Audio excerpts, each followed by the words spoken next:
Today I'm doing a 3-ingredient Corona nacho cheese. Super easy.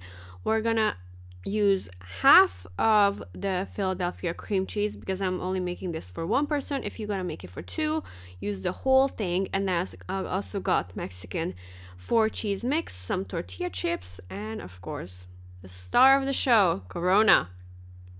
Okay, so half of the cream cheese in a saucepan.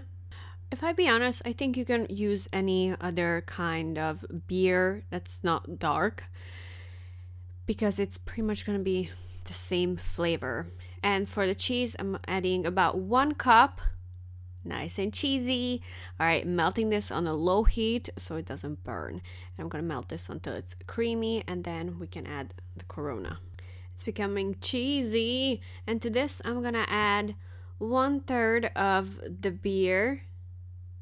It's gonna sizzle a little bit. Look at that. All the flavor is gonna be picked up. It is gonna be slightly bitter, but not too much. And then also you can add some salt, black pepper if you like, and even garlic powder if you want a little bit of garlicky taste.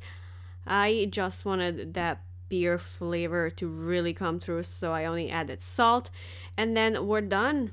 Yeah, this is just for me. I have some jalapenos, some tomatoes on the side, and of course, my nacho cheese. I think it's delicious. Super yummy, creamy, but you have to eat it quick because if it gets cold, it will be a lot more thicker. Enjoy!